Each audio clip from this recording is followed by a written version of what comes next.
I'd like to call the meeting to order. On behalf of the board, we acknowledge the land we are meeting on today is located on the traditional territory of many Indigenous peoples, such as the Shinabeg, Anishinaabe, Huron-Wendat, and Métis peoples, and the treaty territories of the Adenaushi, Mississauga of the Credit First Nation, and Williams Treaties First Nation. York Region falls under Nanfan Treaty, Treaty 13, and the Williams Treaties. There are also other land claims and treaty rights involving portions of York Region that have not been resolved. Chippewas of Georgina Island First Nation is a Williams Treaty First Nation and the closest First Nation community to York Region. Disclosure of interest. Any disclosure of interest? Seeing none, Madam Clerk, please take note of that. Confirmation of public minutes of June 22nd, 2022 board meetings. We have a mover and a seconder for that. Mayor Pellegrini, Ms. Fang, thank you. Any opposition? Motion carries. Presentations. Chief. Appointments of 5 point. Would like to. Which items would you like to pull? So, Chair, there's a presentation in here. I think 5.1 is for the board. 5.2 is the presentation on the business plan, which we can address shortly. And there were a number of items that you and I spoke of yesterday that would be pulled and then subject to the board. Yes. And the items that we spoke about, and I'll pull them, is 8.1, 8.7, and 8.9. Those are the ones that I recall as well.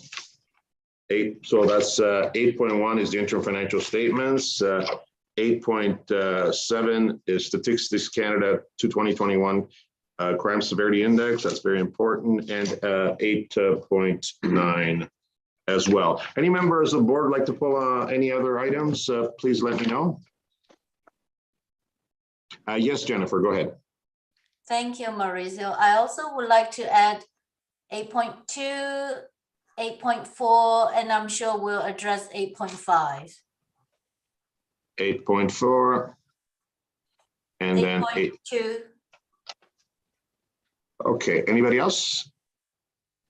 Okay, so that everybody knows the items that that have been pulled is basically be 5.1, 5.2. Those are going to be discussed. Then 8.1, 8.2, then 8.4, 8.5, 8.7, and 8.9. Okay. Mr. Chair. Yes, go ahead. Just to let you know as well, 8.5 does go hand in hand with the business plan presentation that Brenda Mulroy will be doing, our assistant manager, shortly. So they do go hand in hand, but subject to any other questions, they can be addressed. Yeah, we can. Okay, so we can kind of merge the two if you like. Okay, so Chair, if I may as well. Chair, sure, go ahead. Can we pull 8.10 as well? That's the board will be looking at making a decision for the format of the board meetings next year. Okay. Thank you. All right, so the ones that we're going to consider, all the other items are obviously. Can I have a motion to accept all the other items, Jennifer and the mayor? Pellegrini, thank you so much. Any opposition? Motion carries. Okay,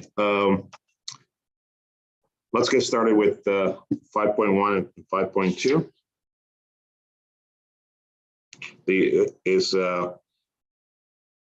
This is a very important announcement because it's established in, if I may, established in October 2000, the Order of Merit of Police Force honors the leadership and exceptional service or distinctive merit displayed by men and women of the Canadian Police Services and recognizes their commitment to this country.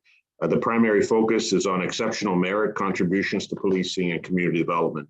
This honor has been recently bestowed on 2 members of our executive command, Chief McSween and Deputy Chief Rouse. We'd like to congratulate you both on this achievement. It is very well deserved. As a board, we are very proud that members of the service are recognized in this fashion. Really like to congratulate you. I think both of you know how this board feels about your work.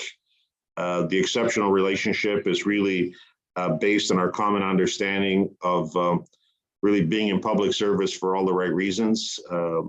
Your achievements, I mean, are lengthy, but I would like to say one thing that comes to mind that is very important to me personally, and that is more than your title, you're good human beings, and you're driven by what is good in society. I know that many of members of the board speak about this. Today, policing is challenging. It's not an easy task, and the only way that you can do it as well as you do is because you're answering the call of service. And the call of service, to me, is extremely important in a society that is always looking for leaders to emerge and to provide the type of values, principles, and beliefs through not just their words but their deeds.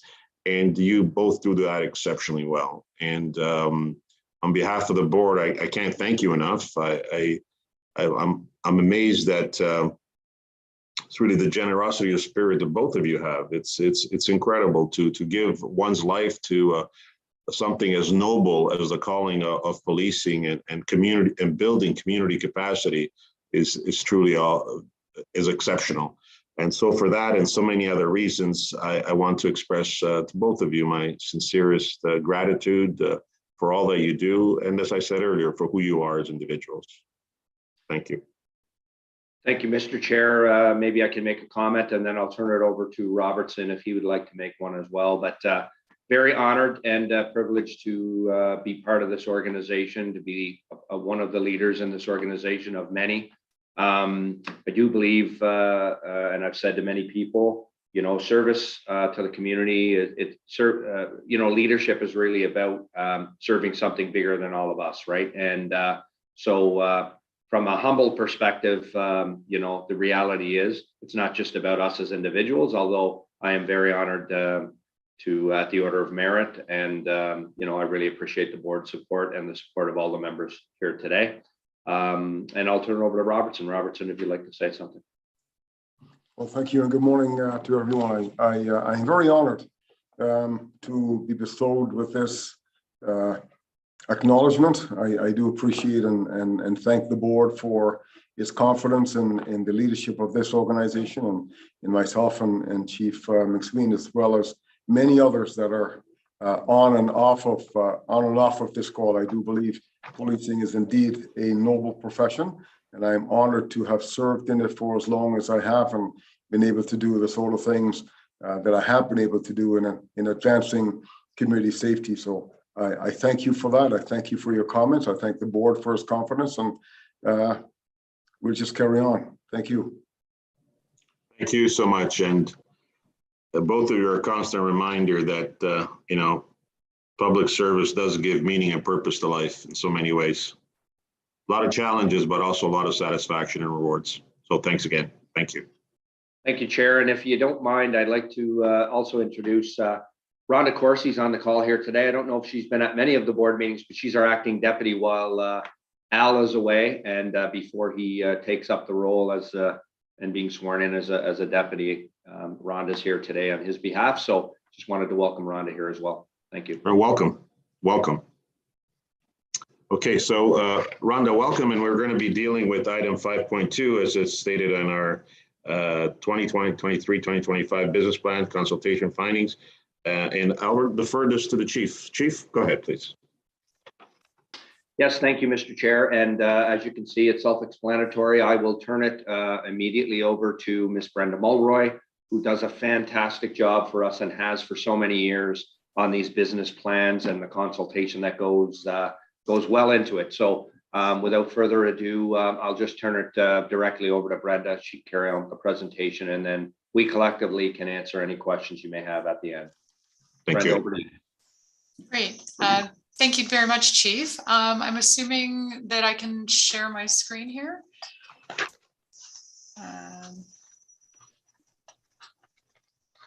Sorry, is that something the board would do? Would be to share my screen here? Okay, sorry, I've got it. I'm good. Coming right up. Okay, hopefully everyone can see my screen now. Yes, we can. Great. So thank you for the introduction, Chief. Chair Bevilacqua, Vice Chair Emerson, members of the Police Services Board, Executive Command Team, and the public. Thank you for having us here today. I am Brenda Mulroy. I am the manager of our Strategic Services Bureau, which I oversee the planning, research, and evaluation team at York Regional Police. And they are the ones responsible primarily for the development of the organization's 3-year business plan and all the consultations that go into that to inform the board and chief so that they can develop the coming priorities. So I'm also here with my colleague, senior planner Jennifer Gottlieb, and Jennifer has led many of the activities related to the board's consultation strategy that they approved in November of 2021. So we've taken a really broad, varied approach to engaging our members and communities, and we look forward to sharing all that input about their needs and the priorities for the coming years. So the presentation will give you highlights of the detailed findings that are presented in Appendix 1 and 2 of the related board report. Essentially, we will be covering the various type of consultations and our methodology and research that we undertook. Then getting into the findings for the internal portions of our consultations, those consultations with our members. And then we will describe all of the community consultations and findings, very high level findings, and give you an overview of the environmental scan we undertook and discuss next steps that we'll be taking as we move forward to approval of the business plan. So we've always taken a really highly consultative approach to developing our plan. The COVID pandemic did have a really significant impact on our ability to meet in person, of course. But instead of scaling back or delaying any of our plans, we adjusted. We took a different approach that relied more on the use of digital tools and platforms. So we felt it was really successful. We used multiple methods to ensure representation from our many diverse stakeholders. So those methods did include an online tool called Thought Exchange, where participants could share their thoughts and ideas. We conducted several surveys. They were primarily done online, and we also made them available in alternative formats and languages if required.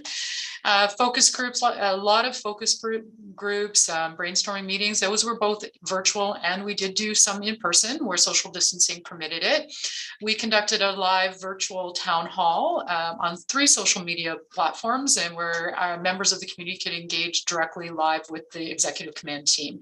That was very well received. We also leveraged a lot of secondary sources like work from our various internal, external committees, working groups, advisory groups. There were various community roundtable projects underway. So we wanted to ensure their ideas were incorporated and aligned with our future priorities. So we, of course, leveraged the work from those sources as well. So again, highly consultative. This slide sort of talks about the different stakeholders that we have consulted with, and they all have different perspectives and priorities that are really important for us to hear. So we did hold a multitude of them, and that list includes various major community groups in addition to York Regional Police members, including our police association, our police community advisory committees and district liaison committees, youth, seniors, 2S LGBTQ+ and community members with disabilities.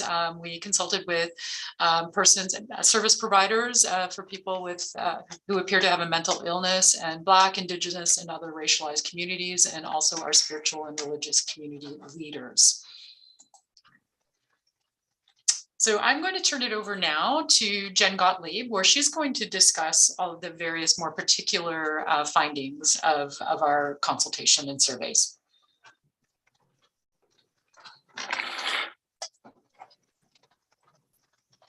Jen? Brenda, you may have to stop sharing, so Jen. Oh, okay, sure. Sorry, there we go.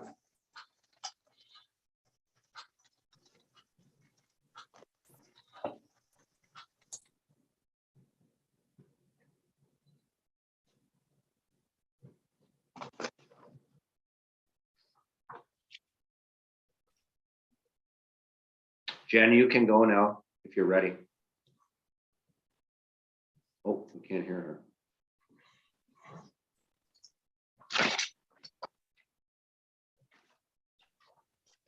Mr. Chair, we have a couple of technical difficulties here.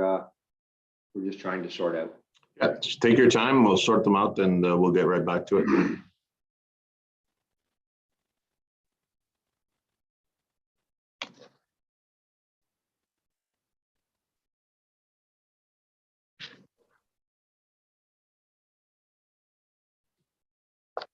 Can't hear you, Jen, sorry.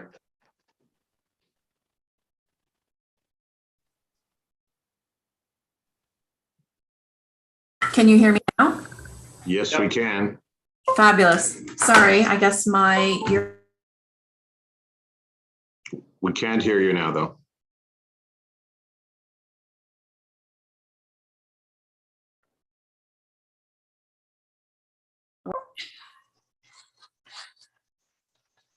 Jen, if you'd like me to take over, I can do that. Just let me know, please. Brenda, are you able to share your screen, please, with the Oh, presentation? yes, of course. Sure. I will share again. And I'll let you know, Brenda, when it's time to move forward. Of course. There we go. Okay. Thank you very much. And I apologize for the slight delay there. So as Brenda has already mentioned, we made significant efforts to gather information and ideas through different means and formats to ensure maximum participation from our members. So we have divided our consultation summary into our two pillars. So first, under our people, these are the top consultation themes that we derived from our internal focus groups and as well from our surveys. So the top themes that we saw were relating to learning and professional development, communication, member support and wellness, flexible work arrangements, staffing, facilities and equipment, and inclusive policies and processes. Next slide, please. So in terms of our member survey, we undertook this spring and we had a response rate of close to 40%. And the main areas that were mentioned by our members were desire for what is listed on this slide for some improvement opportunities. And most of the comments were regarding the promotional and hiring processes, as well member support. There were lots of comments regarding our resources, which included adequate staffing, as well facilities and equipment, and a desire to have more workspaces, meeting rooms, parking, and as well ensuring that we have up-to-date equipment and technology and that we're comfortable with uniform and patrol vehicles. And in terms of communication, there was a strong desire to enhance our organizational communication in all directions, both top up, from the bottom up, as well as across all service areas and units. Next, please. So in terms of our community, there was a broad range of community consultations that Brenda mentioned already. And the top themes that came out of our consultations were this desire for continued community engagement, continued desire for police visibility and an increase to improve uniform presence and patrol in neighborhoods at community events. There were many comments regarding road safety and enforcement and a desire for the public and for our community to improve our road safety strategies, as well as to address traffic concerns throughout York Region, as well as training and awareness. There were many comments regarding expanding officer knowledge of mental health and addictions in order to reduce stigma and improve response to persons in crisis. In addition, recruitment was mentioned, as well as communication to improve how information is delivered to the public, and also a desire to increase transparency and accountability to strengthen relationships with citizens and community partners in terms of public trust. Next slide, please. So our 2022 community survey was administered this year as well, and we had a response rate of 17.7%. And this was a slight decrease from previous years. However, we believe that we had a slight decrease in our response rate due to a few factors, such as the fact that this did occur during the pandemic. It was this time in an online only format.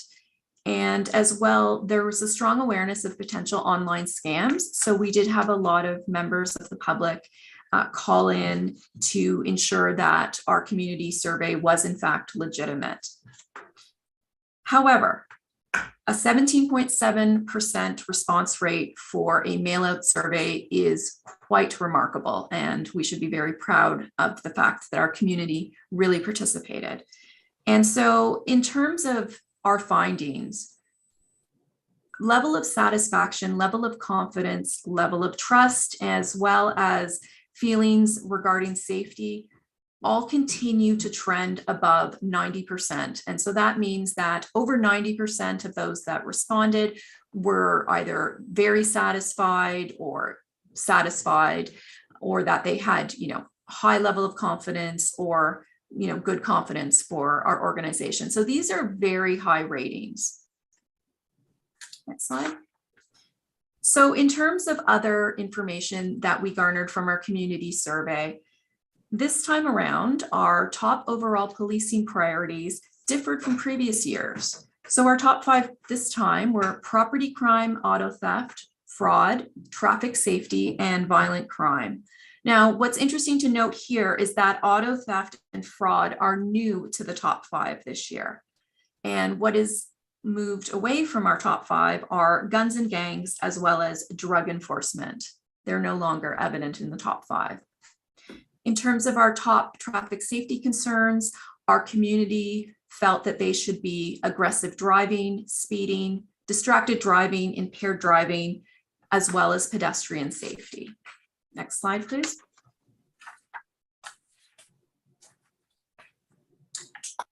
So we engaged in a policing and community partner survey, and this was completed by 35 different community partner representatives.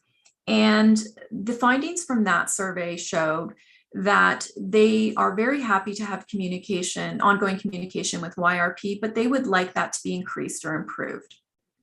They would like to continue participating in our events and programs. They would like to be consulted on disaster and emergency response going forward. There were some suggestions about partnering on new initiatives, as well as some joint training opportunities. There were also comments regarding increasing education to YRP employees on mental health, human rights, anti-oppression, anti-racism, and outreach. And this was also echoed in some of our earlier consultations. As well, there were comments about improving timeliness of frontline responses.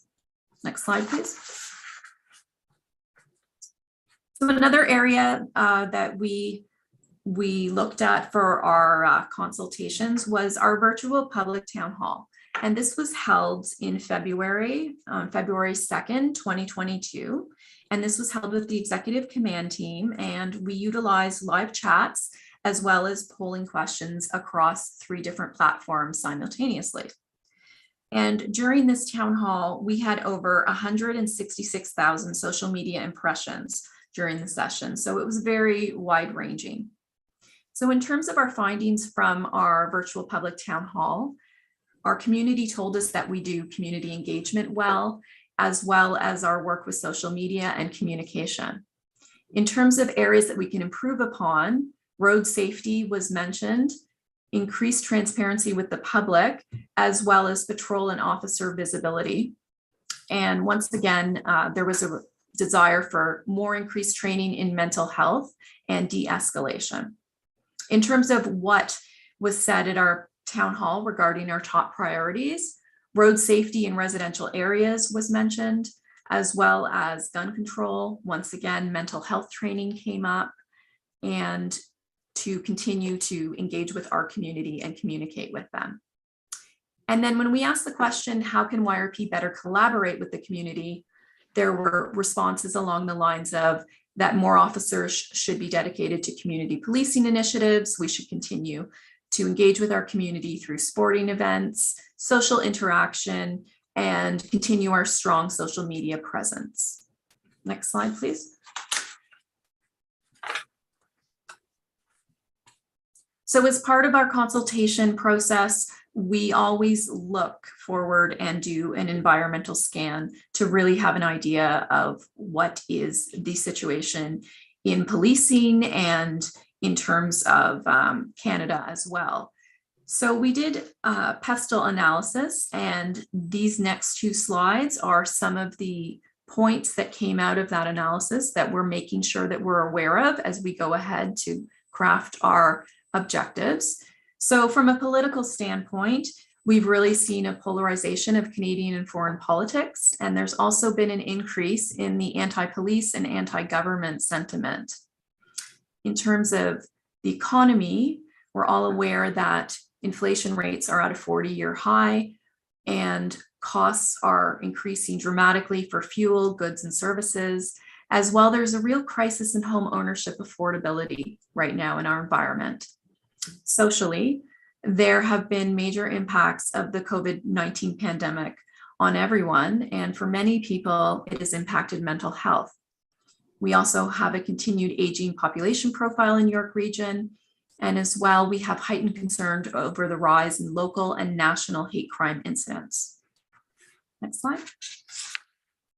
From a technological perspective, we have seen the use of social media and mobile apps for community engagement that has really increased.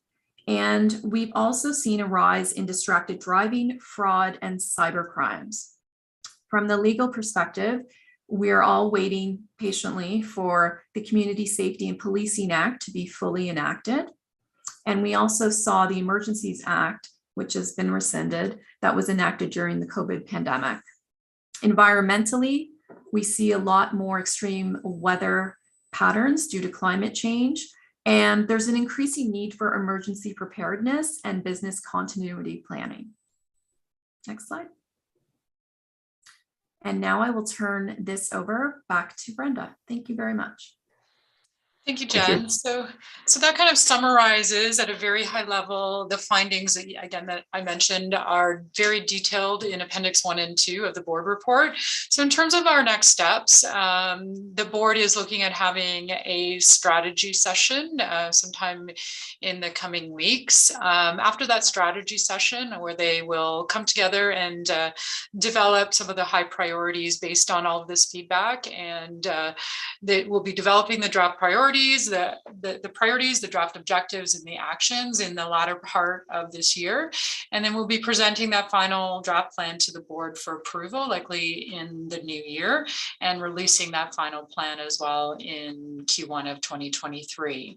From there going forward, our cycle includes tracking the objectives, developing implementation activities, and actually seeing those through and reporting our progress to the board and the public, in which we do every year in Q1. Typically in May is when that report goes. So that's what you can expect going forward. And I welcome any questions that you may have. Well, thank you so much for a very thorough presentation. Chief, did you jump in there for a second? Yeah, I apologize. I just wanted to clarify something on the community consultation piece and their priorities from a community perspective. Although the last business plan listed specifically guns and gangs as a priority, this time around, as Jen highlighted, they listed violent crime. So from a board perspective, just to clarify, guns and gangs and organized crime would all fit into that violent crime category. They just weren't as specific this time, more of an all-encompassing theme of violent crime. So I just wanted to clarify that. Thank you. Okay, thank you. Thanks for that clarification.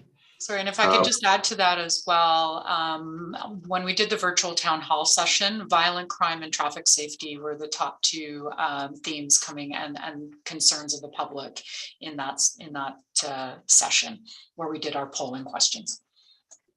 Okay, thanks. Any questions from anybody? Jen, go ahead, please.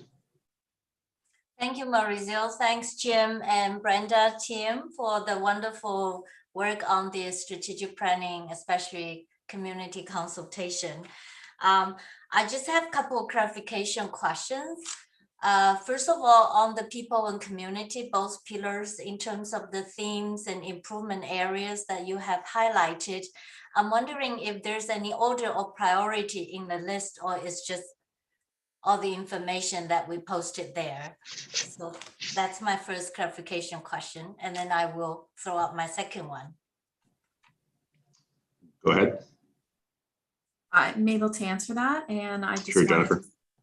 I just wanted to say that in terms of how things are listed, that was in order of importance in terms of how often those themes or those comments were mentioned. So they are listed in order. Okay, great, thank you. My second question is on the in the detailed report later, like besides the presentation, you also share the detailed consultation report.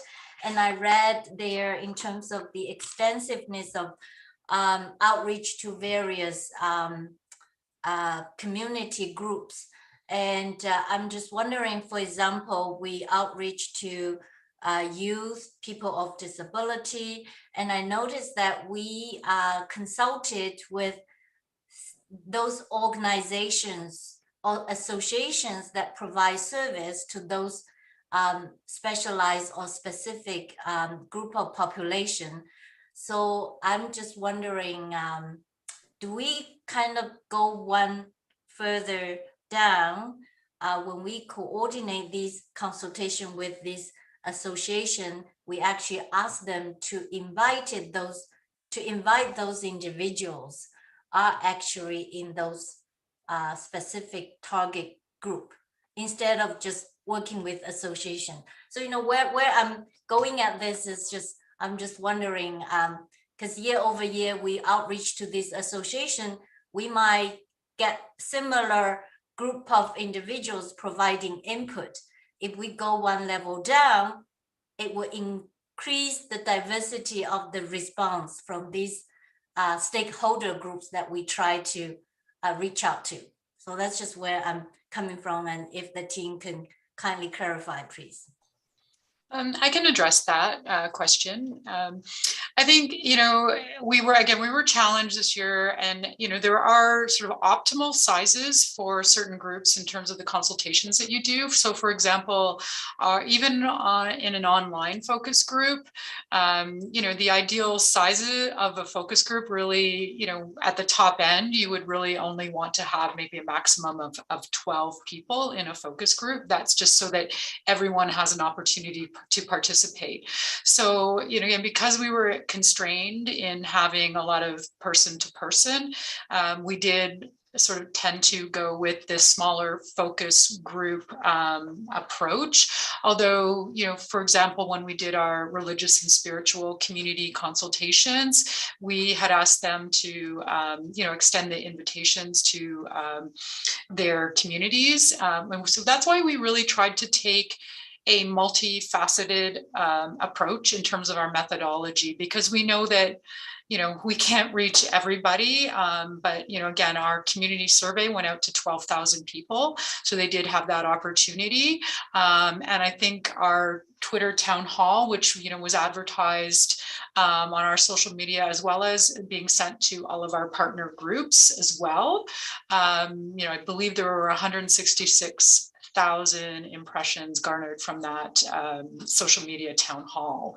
So we've tried to be very comprehensive, of course, and we actually this time really did try to get a little more grassroots in our consultations. We followed the provisions of the new Community Safety Act, Community Policing and Safety Act, by consulting, again, obviously far beyond the required groups that are itemized in the current legislation. And we also increased, we had consultations with our Indigenous community this year, very specifically in relation to the to the business plan for the first time. So we do hope to grow on that type of consultation. And as we move away from some of our restrictions, I think, we'll have more opportunity in the future. But I also think, again, I mentioned us leveraging the work that's going on in other areas of the organization, like our Black community roundtables. We are part of the region's community safety and well-being planning and the various consultations that they undertake, where we have members of YRP sitting at those actual roundtables on the ground level. So, again, within our resources and the constraints of the pandemic, we really did try to get down to that grassroots level. And I think we did extensive consultations. And I think we did, by using that multi-method approach, reach a really large demographic of those different stakeholders. So we're obviously always open to suggestions as to how we can do that better in the future. And if there are other groups that we can, or the board would be desiring us to engage to a deeper level. I hope that answers your question. I just have one quick comment to add. So thank you, Ms. Bang, for your comments that are always very insightful. And I just wanted to say that it is really important to speak with persons, who not just community agencies, but actually persons who are in different groups. And I am in talks with some members from the region of York in order to, next time around, attempt to connect with people with learned experience. And in those cases, we can really only reach them through these agencies. But we would like to be able to speak with, even a larger cross-section of people going forward for the next business plan, because that is an exceptionally important component that we do not want to overlook. So I just wanted to let you know that it's on our future radar. And thank you very much for your comments. Thank you, Jennifer. Mauricio, I see Wayne has questions, so I'll stop here and then I'll come back with my other questions if time permits. Thanks. Sure. Thanks for that. And Brenda, thank you. And Jennifer, thank you so much. Chair Emerson, go ahead. Well, thank you, Mr. Chair. But Jennifer, you can still have the floor. I can wait. It's not earth shattering. Go ahead. You can finish your questions. No, Go ahead. Continue, please.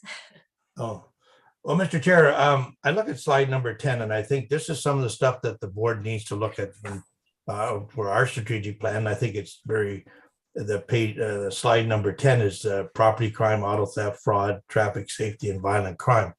Those are the ones that the board should be looking at, and how we can make sure that the policing have the resources to go forward with those. When you talk about traffic safety, it's aggressive driving, speeding, distracted driving, impaired driving, and pedestrian safety. That's high on the priority for most politicians around the region of York, with the speeding in their different areas of their communities. So, but then I go to the top priorities, and I think the first one is very good: increase and improve communication. Communication is very big, and it's very we need to keep on top of that to make sure we keep the public in the communication. But the public is the ones that set our goals. When you have a survey done like this tells the public is asking us as a police services board to move on those top priorities. The only one I do have an issue with is the mental health. Mental health is something that the province and the federal government need to step up to the plate more so. We can't do it with police officers. We can help, but we can't do it. And so I think the key would be to make sure that the province and the federal government know our concerns, which they do, but we got to keep forcing them to make sure that they put right funding in place and the right people in place to help with mental health. But as for our strategic plan going forward, this is an excellent one. And I'm thinking that this is what we need to do. We need to listen to the public and go forward as we approve the budget in the next couple of months to make sure that the chief has the proper resources and the tools to make sure that the comments made by the public are being addressed in a timely manner. So going forward, but I will be talking about the budget later on, and you know what I'll be saying about the budget. Even though I try to give you the resources, but I'm also concerned about the amount of funding going forward. Anyways, that's where we're at. So I think as for our strategic plan that we could push forward, those are the items that we need to continue on. And I'm sure that would be brought out in future board meetings. Thank you, Mr. Chair. Thank you. Okay, more of a comment than question, so we'll go back to Jennifer Fang. Do you have questions? Go ahead. Yes, thank you. I have two more on the environmental scan. I think that the work on the environmental scan is wonderful, and I read it with great interest. And just two, I think it's a very interesting clarification. The first one is on report page 138. It's the municipality population growth. I try to pull it up and hopefully it's the right page that you can see. Yeah, it is the report 138, but board book page 143. On the top, there's a chart, municipal growth forecast. That's in terms of population, I believe. It's a population. And I'm just wondering what happened to Richmond Hill in 2021? Is that every other municipality, its growth like in 10 years, 20 years, 30 years, but Richmond Hill disappeared in 2051. Is there any specific reason?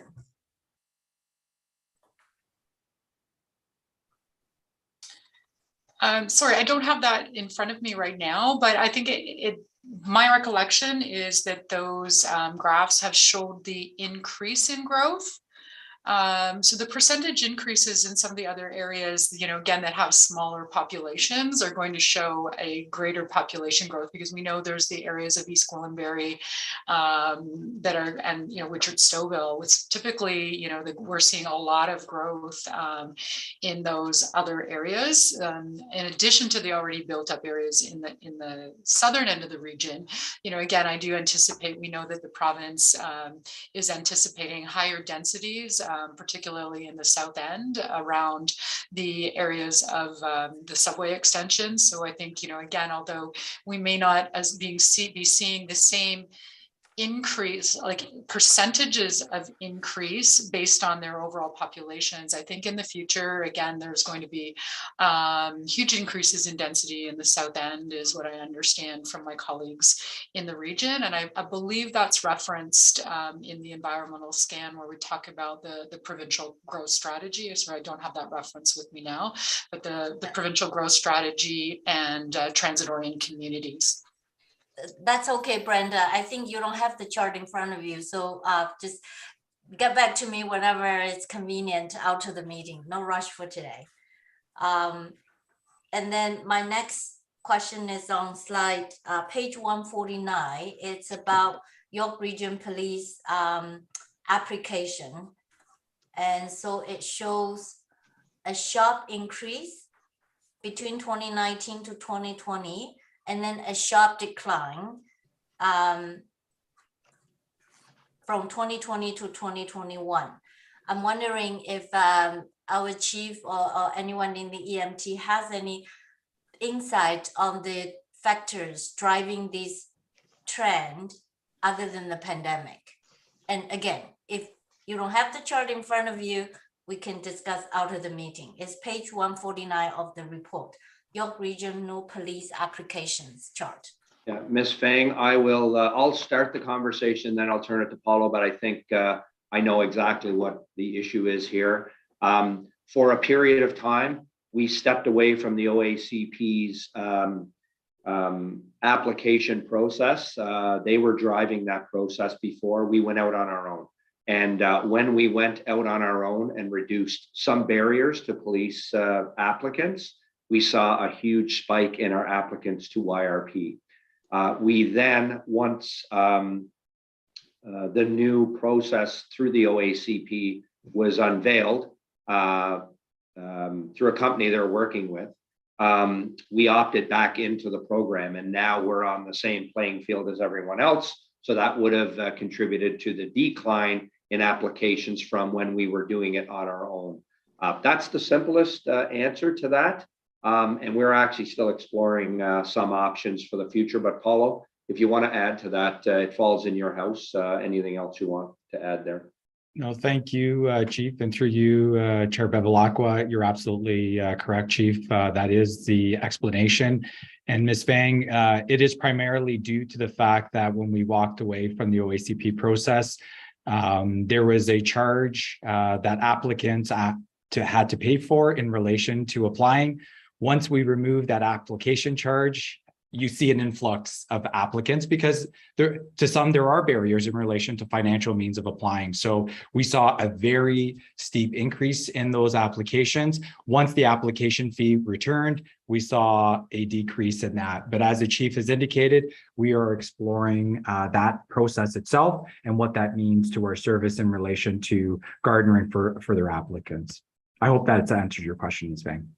Wonderful. Thank you very much. And I have a thought relating to this phenomena when we discussed the public relations fund. I think I got my answer. Thank you so much. You're welcome. Thank you. Thanks you, Jennifer.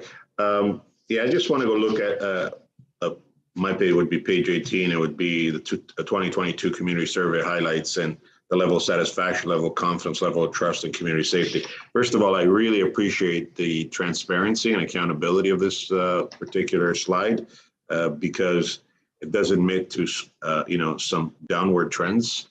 With it, for me, it's within the margin of error. So as far as I'm concerned, it could be the same as before. But is this a trend, Chief, or whoever else would like to speak, Brenda or Jennifer? It's only slightly down from 2019 on the level of satisfaction, the same thing on confidence and the level of trust. Is there anything that stood out to you in reference to comments or anything that would bring this? As I said, this is well within the margin of error. So it could be just like, the previous surveys. Any comments on that? Well, Chair, I'll start and then I will turn it over to Brenda. They'll have any reference to specific comments, but I will say, as you can imagine, the trust and confidence in the profession throughout the pandemic, throughout social injustices that have happened around the world have caused a wane in trust and confidence in this profession. That's my first comment. The second comment is, though, to be mindful of the fact that these numbers in the 90 percentile range are quite high for any police service. And I won't compare us to anyone else. What I will say is the board should be, as I am and as the team here is, quite satisfied with the level of satisfaction in this region with its police service. And those numbers are extremely high. So even though there is a slight decrease, I'm not truly concerned. I expect as we move forward and move past pandemic, we'll see those numbers come back, hopefully. And with some of the work we're going to be doing on communication, as you talked about, that will help us in that regard, because a lot of times the public doesn't actually know what some of the work is that's going on the inside of the organization to make us better on the outside. Brenda or Jen, if there's anything you need to add to that, please go ahead, Chair, through you, if that's okay. Good. Sure. Anybody? Okay. I would just echo the chief's comments there, that I would have answered exactly the same way, that with the current environment and attitudes and antitrust with policing, I was actually very surprised and I guess quite happy that our results were within this range in terms of the numbers. I thought they were quite high considering the current environment. And I think, Chief, you explained that very well. So thank you very much. Jeff, the only reason why I raised this is, for a couple of reasons. Number one, I think that this board is extremely transparent. And the fact that, you could have easily said level of satisfaction 92.1, right? And stopped there and everybody would have applauded, obviously, and we do applaud it. But I do think that from a board governance point of view, it just shows the transparency and accountability of the board, as well as obviously, in this presentation, York Regional Police is very frank, honest, and open. And I do agree with you, Chief, that when you look at how many institutions in our society, particularly during COVID, were questioned and where trust is eroding, being in the 90 percentile is quite impressive. But I do want to raise this because behind numbers lie certain realities, and these numbers basically say that while a lot of institutions and so-called anchors of our society have lost a lot of confidence, today we still have a police board here in York Regional Police that is maintaining the satisfaction, the confidence and trust of people. And that to me is really the message coming out of this. And so I wanted to thank you for bringing this up as well. Okay, anybody else with any questions? No. Here we go, Walter. Mr. Purchell, go ahead.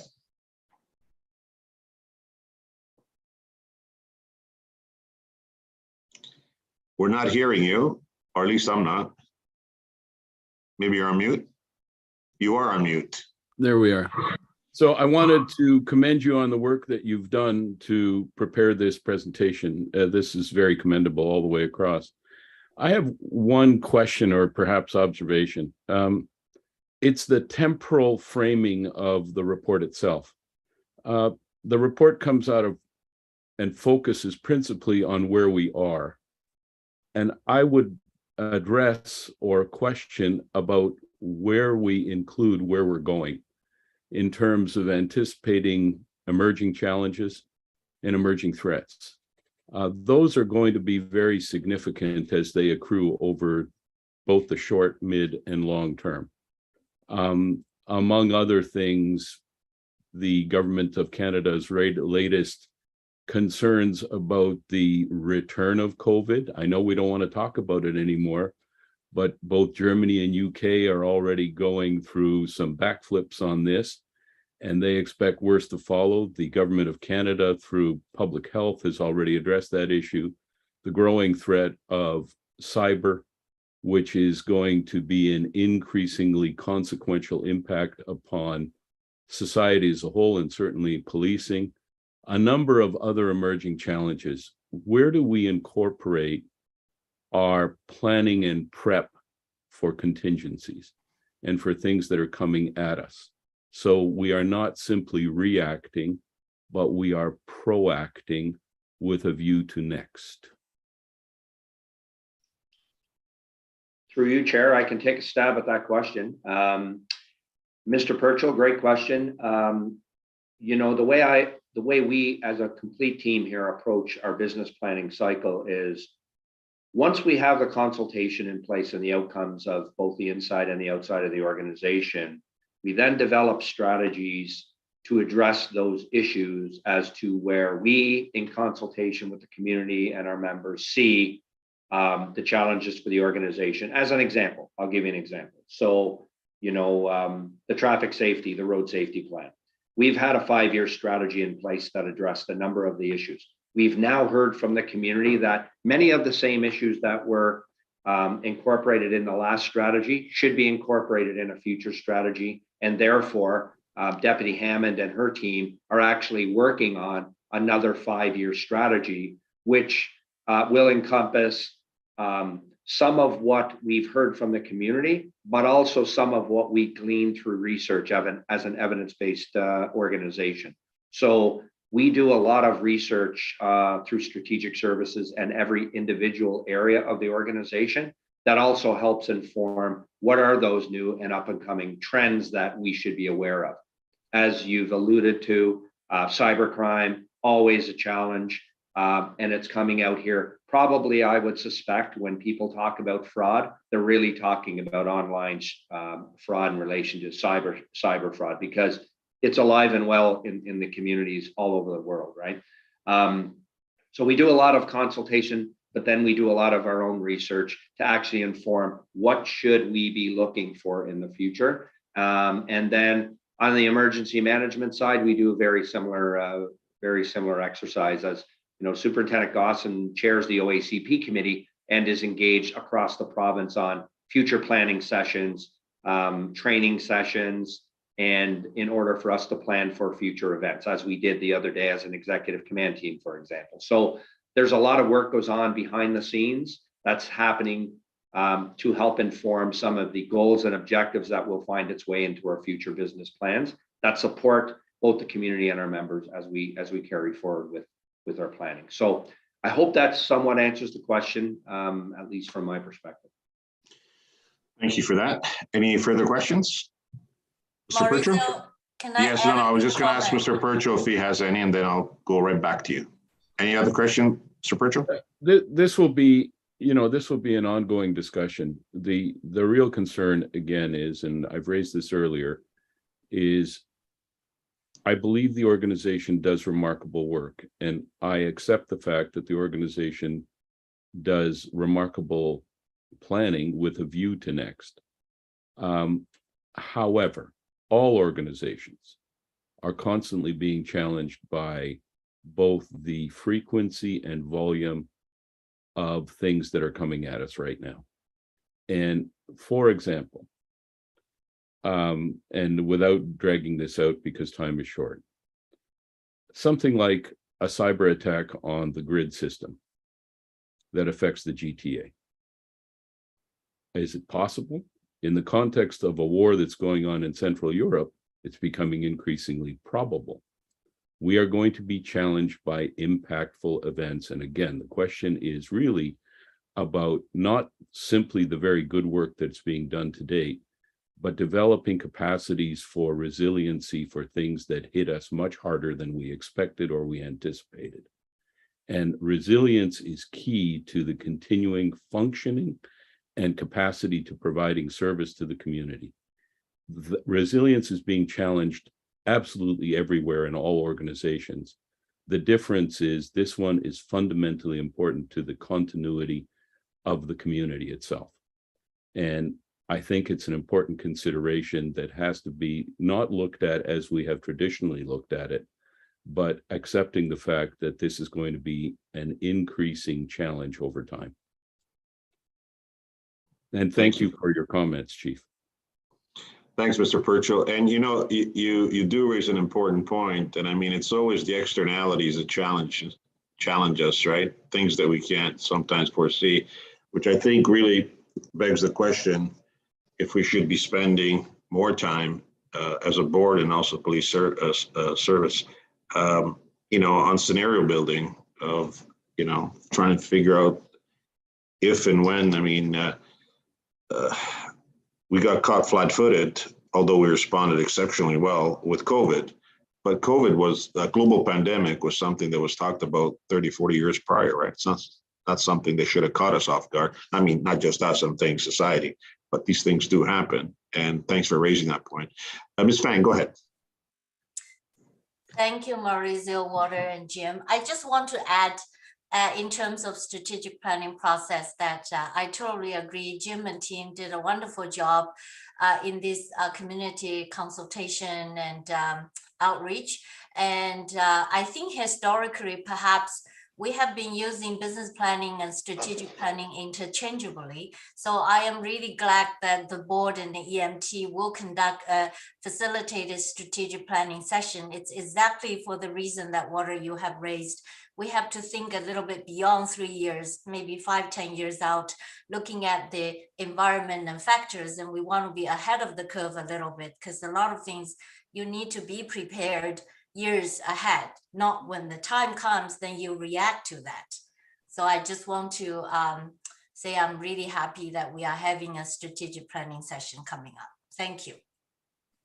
Thanks for that.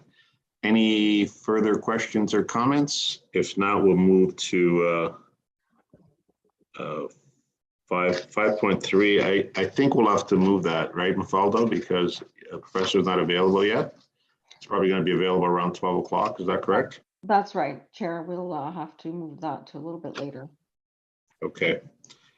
Do we want to deal, since this kind of 5.2, first of all, let's get Chair Emerson, would you like to move that? And Pellegrini, would you like to second that? Thank you.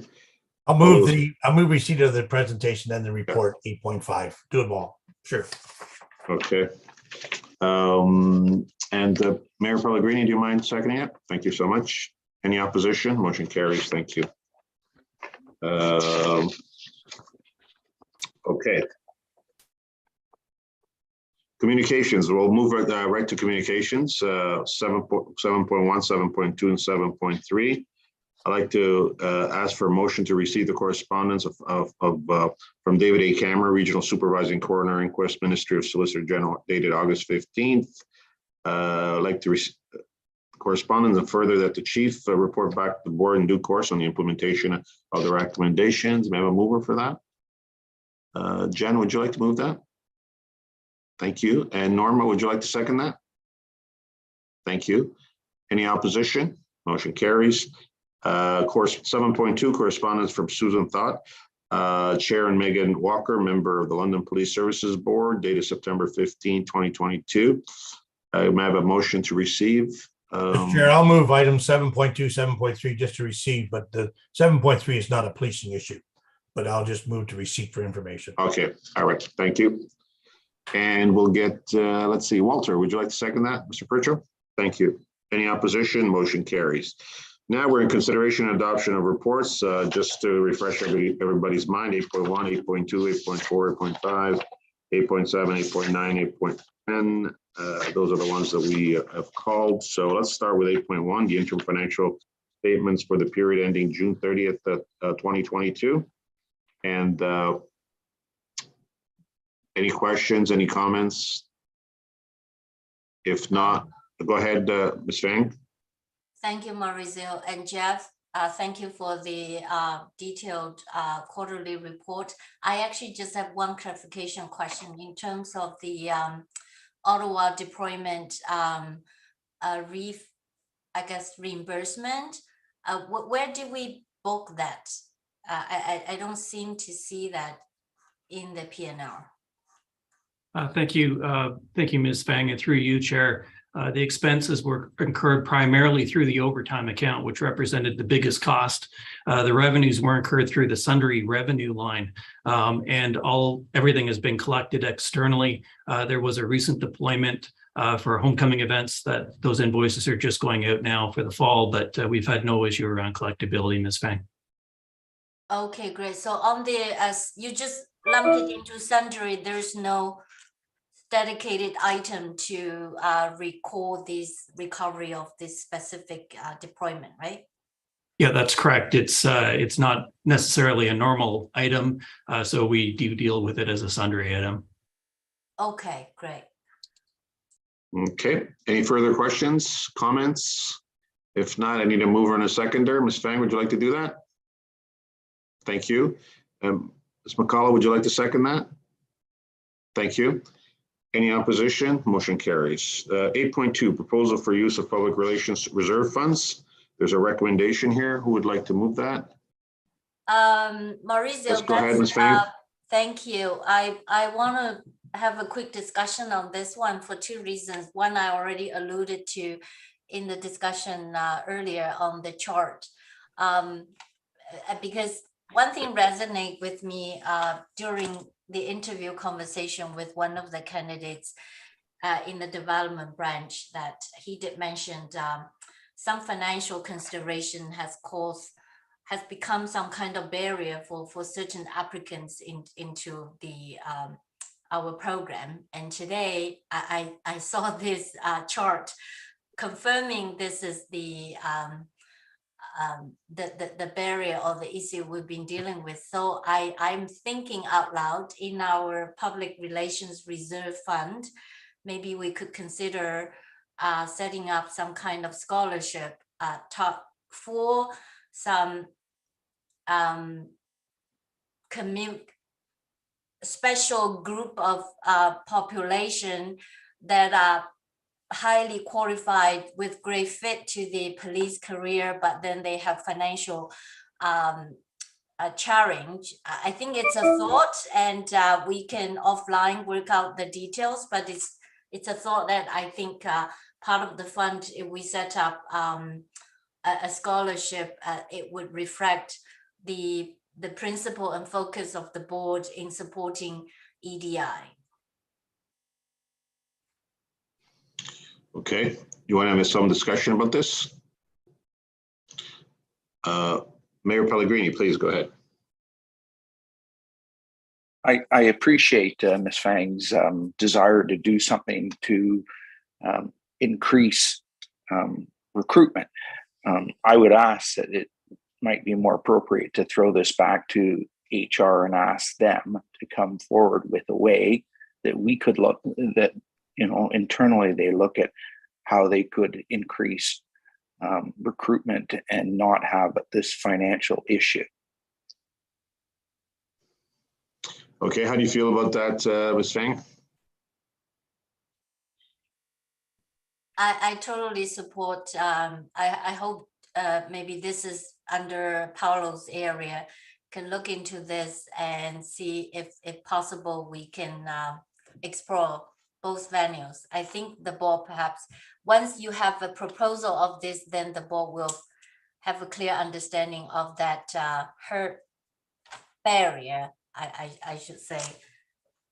Okay. And then we can discuss the proposed solutions, but we don't Sure. need to come to decision today. Sure. Are you okay with the motion in front of us in reference to the $5,000 for Big Brother Sister Act? Okay, who would like to move that? And I also just want to ask Mafada, we have 2 agenda items approving 3 contributions from the this reserve funds. Why do we not group them all together? Why do we separate them in 2 different agenda items?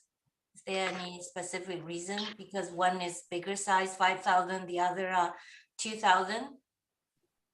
I mean, we've done it that way to provide a bit more clarification, but certainly I think you raise a good point in that even this whole discussion, I think we need to even look at the whole, not only how we report out on the request for donations, but the whole public relations fund. We probably should look at it again in the next couple of months, even whether we do it as a group, as a committee, have YRP in there, because we do need to kind of be more strategic about how these funds are used. And we started doing that last year by using some of it for EDI, and the chief uses some of it for his internal initiatives. But perhaps it's time to have a bigger conversation around how can we best use these funds and still continue to support our our stakeholders in our various communities. And I think, Mafalda, if I may, the 8.2 or 8.12, where the other 2 items are, already went through. Yes. Because it wasn't one of the items called, so when we're doing, That's right. the other items have already been approved. So I basically need somebody to move 8.2, if we can have somebody. I got Mayor Pellegrini and Mr. Purchell, thank you. Any opposition? Motion carries. 8.3 has been approved. Purchasing bylaw quarterly report, that is item 8.4.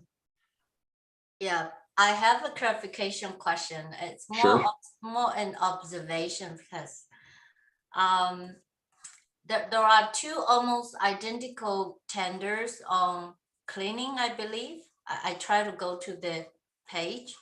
Farah, if you could help me, tell me which page it is, then I can, but just go by my recollection right now. One is for District of Vaughan, and the other one I think is East Greenbury, the training center.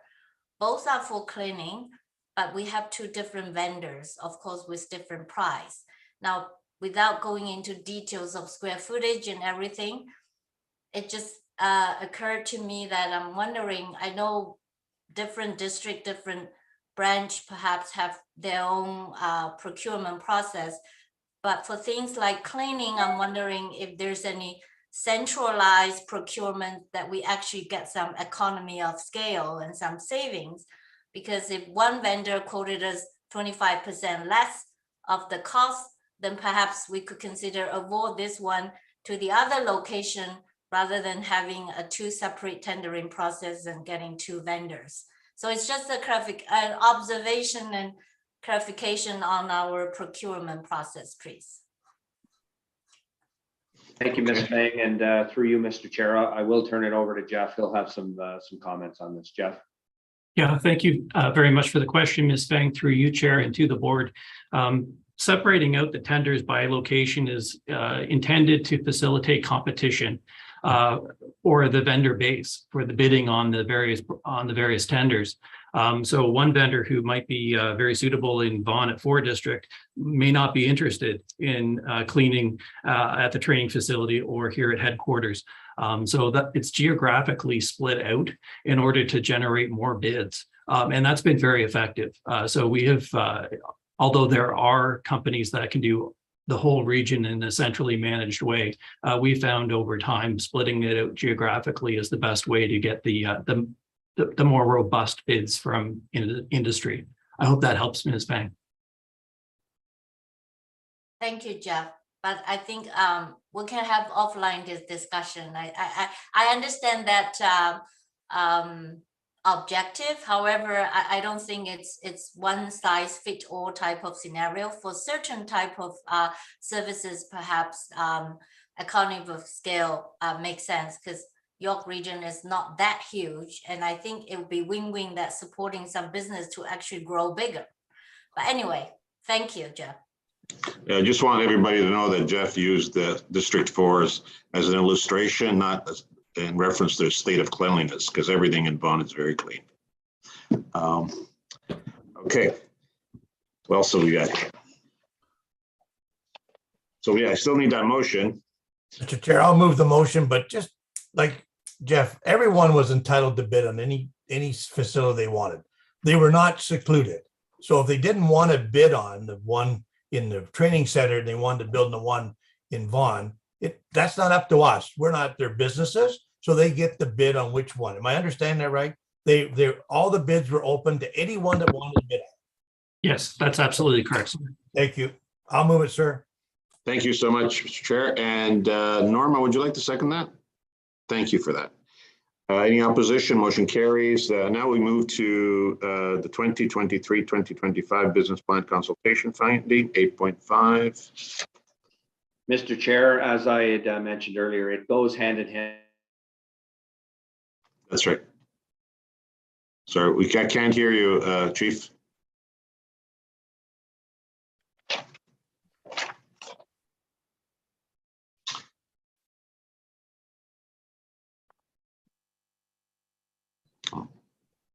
I believe it was moved earlier as well with the. Yeah, okay.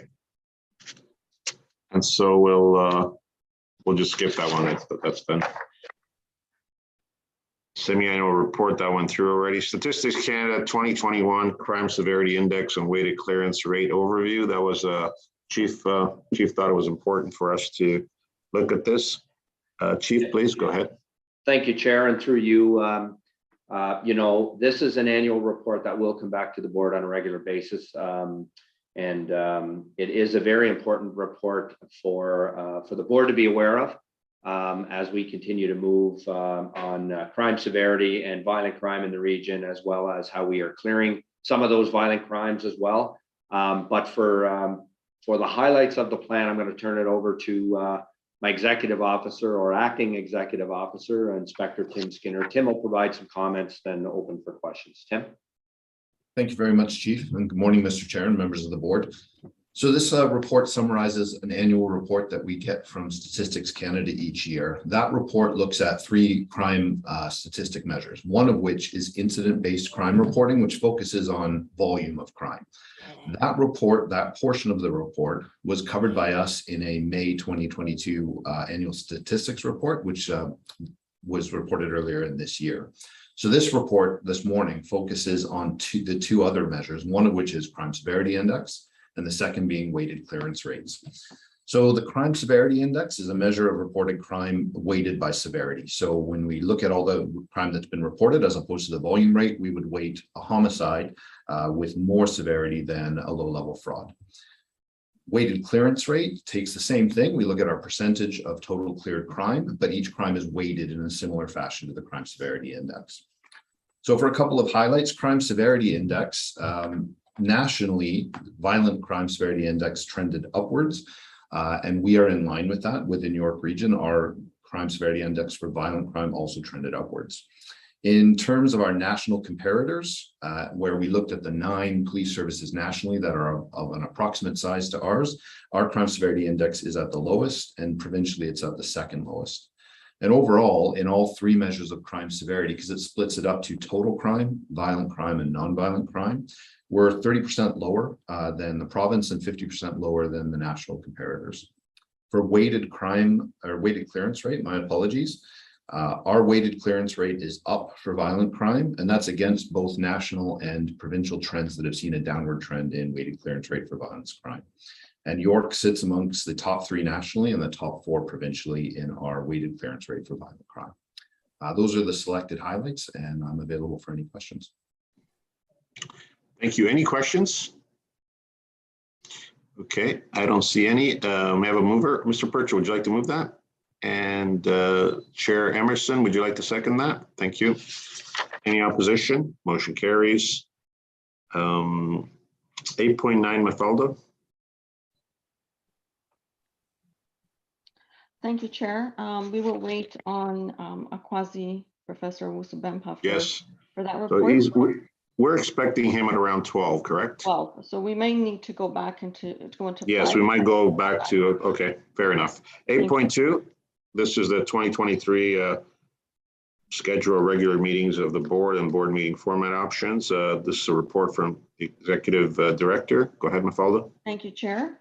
And through you, I'm seeking the board decision on which of the two proposals it prefers for the format of the 2023 board meeting schedule. The board is certainly looking to considering the resumption of in-person meetings for next year. And I've provided two options that one is the structured hybrid model, and the other is the blended hybrid model before you. Of course, you don't have to go with either one. You can certainly move to resume all the meetings to come back in person, and or conversely, all the meetings online. But these two options, I think, are the ones that are being used certainly among our peer boards, and of course, the region is using a more blended approach where it provides the option of zooming into a meeting if a member or an ECT member or a guest can't be there in person in committee room A, then we'll be set up for them to join us virtually if need be. But if the board goes with that particular options, I recommend that it considers sort of a threshold of numbers of board members that need to be there in order to do that, perhaps quorum or more. Yes. Okay. Thanks for that. Now, any comments on that? We do have to make a recommendation. Which one is preferred? I mean, flexibility is very important. Go ahead, Chair Emerson, your hand's up. Thank you, Mr. Chair. I would suggest that we just approve the calendar for now and do the, what do we do, the system or not? You're assuming that York Region is going to have that system set up in committee room A. I'm not sure we will have that set up in committee room A that you're talking about to do the two systems, whether you come virtually or in person. But I would suggest that we, if you want to just prove the calendar and wait until the new year, council is doing the same. We're waiting to the new year till we get the new members of council around the table. There are new board members coming on in the very near future. So they need to be part of the discussion, and that's no different than part of the discussion of a strategic plan, because Mayor Bubba Lockwood has decided to step down, and we will have a new member of council on this board. We do have a new provincial member coming, hopefully in the near future, and I haven't got the go ahead just yet for Ms. McCullough's term going forward for the next term of council. So there could be some changes coming forward on this. And I don't know whether I'll be sitting at the table, but I know Mayor Pellegrini will be, and Jennifer Fang and Mr. Purchase. So I would strongly suggest we just approve the calendar and wait until we see the new board. But I also suggest that we meet in person in November.